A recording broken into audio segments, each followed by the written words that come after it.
Hi everyone, स्वागत है आपका चैनल स्टडी जेट में। हरियाणा पुलिस कांस्टेबल भर्ती पर जो कोर्ट केस है, जो परसेंटाइल फार्मूला जो एचएसएससी ने लगाया था, तो उसके खिलाफ जो कोर्ट केस कर रखे हैं उसका रिप्लाई एचएसएससी ने जारी किया है। और साथ ही साथ कितने कैंडिडेट्स का सिलेक्शन होता है, सारी डिटेल इस लिस्ट में जारी की हैं। और फीमेल कांस्टेबल में कितने कैंडिडेट अंदर बाहर होते हैं, तो उसकी सारी डिटेल एचएसएससी ने जारी कर दी है, रिप्लाई दे दिया है कोर्ट को। और साथ ही साथ अब आगे क्या रणनीति होने वाली है, तो उसके बारे में बात करेंगे वीडियो में। तो वीडियो कंप्लीट देखना ताकि आपका कोई भी डाउट ना बचे। तो देखिएगा, ये नोटिस है, आप टेलीग्राम ग्रुप पर मिल जाएगा, टेलीग्राम ग्रुप पर ज्वाइन कर लीजिएगा, लिंक डिस्क्रिप्शन में दिया गया है, वहाँ से आप खुद से पढ़ना चाहें तो खुद से ही पढ़ सकते हैं। तो देखिएगा, इस शुरुआत में तो जो किस ने केस कर रखा है, किस प्रकार केस कर रखा है, सारी डिटेल दे रखी हैं।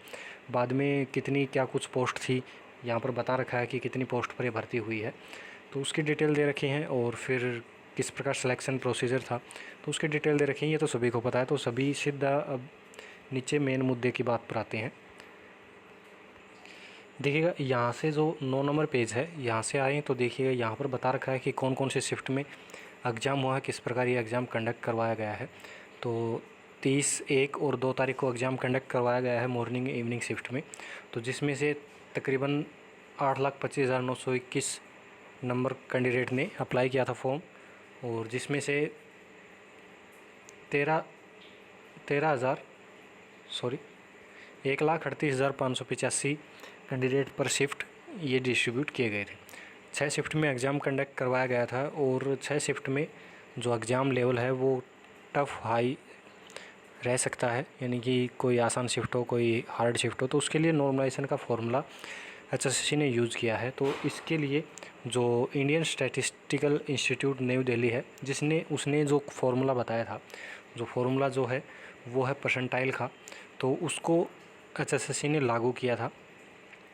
तो किस प्रकार ये फार्मूला था, उसकी सारी डिटेल यहाँ पर दे रखी हैं। ये जो 9 नंबर पेज से स्टार्ट होता है, तो यहाँ से पूरी डिटेल दे रखी है कि किस प्रकार हमने रिज़ल्ट निकाला है। तो अगर आप खुद से देखना चाहें किस प्रकार से, ये पहले भी नोटिस आया था, उसमें भी बता रखा था ये फार्मूला। तो ये सारी डिटेल दे रखी हैं। और अब आगे देखें तो देखिएगा, आगे ये एक एग्जाम्पल लेके बता रखा है यहाँ पर। और फिर आगे जो पेज नंबर 15 आता है, यहाँ पर आती है कि कितने कैंडिडेट का सिलेक्शन होना था। तो देखिएगा, सबसे पहले जो मेल कांस्टेबल की टोटल 6 शिफ्ट थी। तो 6 में से जो सबसे टफ़ शिफ्ट थी वो थी पहली शिफ्ट, जिसमें नॉर्मलाइजेशन के बिना 4,566 कैंडिडेट का सिलेक्शन होना था। और नॉर्मलाइजेशन के बाद उसमें इस कैंडिडेट का सिलेक्शन हुआ है 6,393। और सेकंड शिफ्ट में 7,372 का सिलेक्शन होना था बिना नॉर्मलाइजेशन के। और शिफ्ट वाइज आप देख सकते हैं कितने कितने का सिलेक्शन होना था अगर नॉर्मलाइजेशन नहीं करते। तो नॉर्मलाइजेशन के बाद जो कैंडिडेट का सिलेक्शन हुआ है, तो पहली शिफ्ट से 6,393 हो गए, दूसरी से 376, 487, 411, इस प्रकार से 38,473 कैंडिडेट का सिलेक्शन हुआ।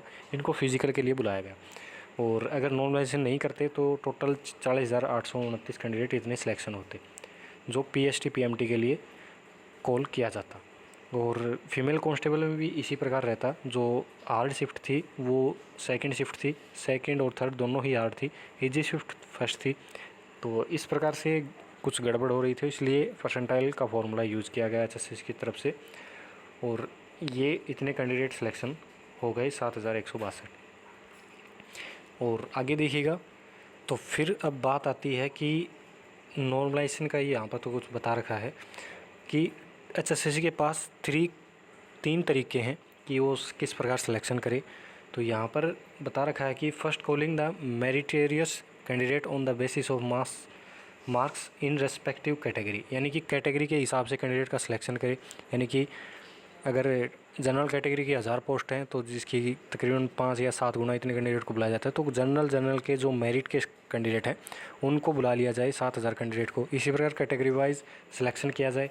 दूसरा तरीका है कि जो कैंडिडेट हैं जो हर शिफ्ट में से इक्वल कैंडिडेट को सिलेक्शन कर लिया जाए। और तीसरा है कि वो नॉर्मलाइजेशन का मेथड अपनाए। तो एचएसएससी ने नॉर्मलाइजेशन का मेथड अपनाया है, तो उसकी बात यहाँ पर कही गई है।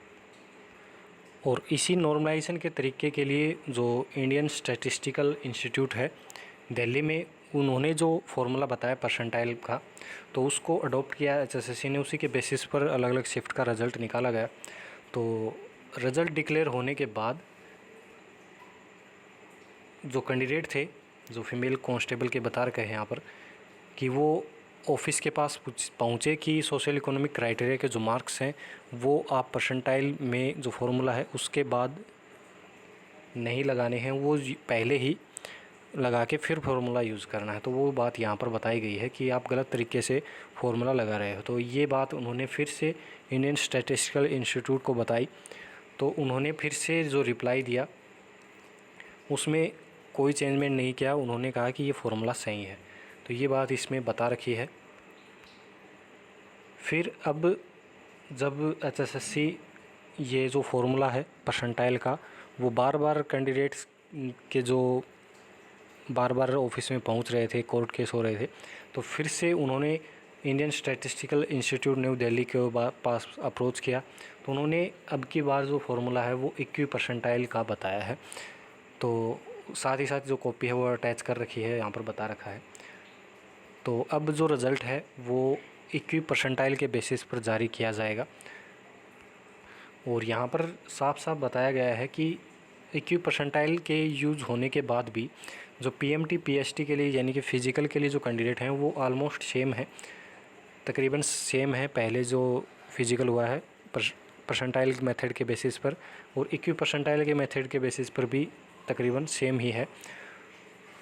और आगे देखिएगा अब जो रिज़ल्ट होगा फीमेल कांस्टेबल का यहाँ पर जिक्र किया गया है।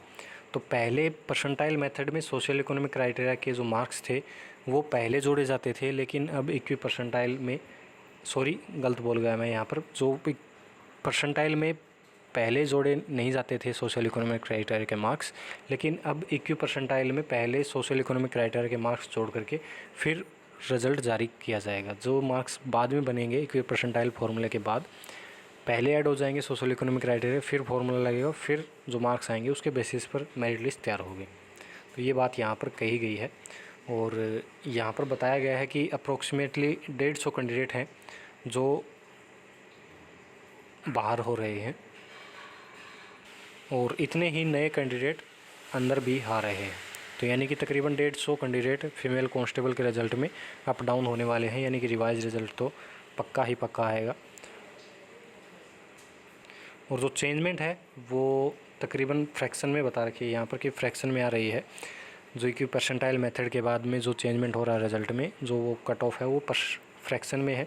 तो 3 से 5 नंबर का फ़र्क पड़ रहा है, क्योंकि जो सोशल इकोनॉमिक क्राइटेरिया के मार्क्स हैं उससे ये फ़र्क पड़ रहा है। तो तकरीबन 150 कैंडिडेट फीमेल कांस्टेबल के रिज़ल्ट में अप डाउन होने वाले हैं। तो आगे यहाँ पर जो फार्मूला है उसके बारे में जिक्र किया गया है। आगे 21 परसेंटाइल मेथड बताया गया है किस प्रकार से लागू होगा। तो पूरा तरीका यहाँ पर फिर 21 परसेंटाइल का बताया गया है। ये PDF आपको टेलीग्राम ग्रुप पर मिल जाएगी, लिंक डिस्क्रिप्शन में, वहाँ से आप जाके चेकआउट कर सकते हैं। तो ये अपडेट है कि अब 21 परसेंटाइल के बेसिस पर आपका रिज़ल्ट आने की पॉसिबिलिटीज़ हैं। और यहाँ पर उत्तर प्रदेश गवर्नमेंट ने भी जो पुलिस की भर्ती हुई थी उसमें इस 21 परसेंटाइल मेथड को यूज़ किया था, तो वो भी यहाँ पर बताया गया है। तो ये अपडेट है कि अब पॉसिबिलिटीज़ बन गई हैं कि आपका जो रिज़ल्ट है वो 21 परसेंटाइल के बेसिस पर आए। फिज़िकल दोबारा नहीं होगा। यहाँ पर बताया गया है कि जो चेंजमेंट है फिज़िकल का वो ज़्यादा नहीं हो रहा है, सेम ही कैंडिडेट सेलेक्ट हो रहे हैं। तो फिज़िकल तो दोबारा नहीं होगा, लेकिन जो फाइनल रिज़ल्ट है वो थोड़ा डिले होगा। और यहाँ पर बताया भी गया है कि जल्द से जल्द यहाँ इसकी हियरिंग की जाए और जल्द से जल्द समाधान किया जाए। तो पॉसिबिलिटीज़ हैं कि आपका जो रिज़ल्ट है अप्रैल में आ जाए या फिर मई के फर्स्ट वीक तक आपका फाइनल रिज़ल्ट डिक्लेयर कर दिया जाएगा। तो ये अपडेट है। उम्मीद करता हूँ वीडियो अच्छी लगी होगी। और कोई भी डाउट बचा हो तो आप कमेंट सेक्शन में पूछ सकते हैं। तो मिलते हैं नेक्स्ट इसी प्रकार की अपडेट में। धन्यवाद।